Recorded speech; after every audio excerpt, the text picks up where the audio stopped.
Anita Hill is meeting with Hollywood actors and executives Friday to discuss how the sexual harassment scandal roiling the entertainment industry can lead to broad and sustained cultural change. National Women's Law Center President Fatima Graves will host the discussion with Hill and more than 100 entertainment industry representatives in Beverly Hills, California. Graves said the aim of the meeting is to connect the center's legal work with the cultural shift the Harvey Weinstein revelations have inspired. She hopes those in Hollywood will continue to use their platforms to push for new policies, better laws and institutional change. Hill, who brought the concept of sexual harassment to national consciousness in 1991 when she testified during Clarence Thomas' Supreme Court confirmation hearings, said this huge moment of outspokenness and awareness needs legal and institutional follow-through to have a lasting impact.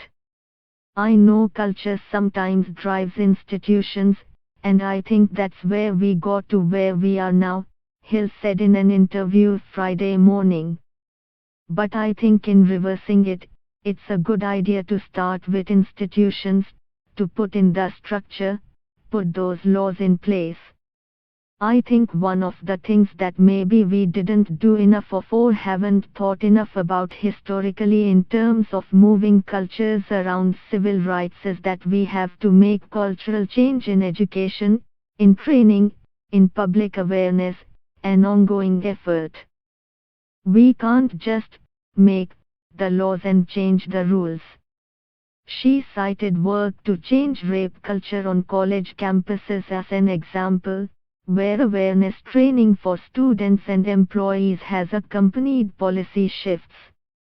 I think that combination will drive change further and faster, she said. Hill said that after her 1991 testimony, during which she was attacked and Thomas was narrowly confirmed, she received scores of invitations to speak about sexual harassment, and she thought she might spend a couple of years discussing the issue. 2 years came and went, and we weren't done, she said. A professor of policy, law and women's studies at Brandeis University, Hill has devoted her career to fostering civil rights and social change and sees it happening in swift downfall of so many powerful men since the Weinstein scandal broke in October. I imagined this day would come, not from the point of view of 1991, but from the point of view of all of the things that have developed over the years to enable this day to come, she said.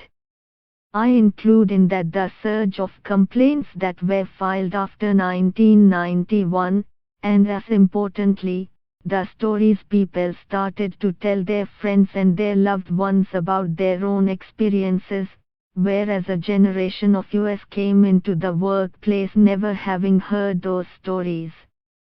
So I'm not entirely surprised that we got to this moment. I am impressed with the velocity of it. Graves said that after 2 months of renewed attention on sexual harassment, people are already asking her when it will end, which is why Hill supports the ongoing work of the National Women's Law Center. Because this is not a moment, Hill said.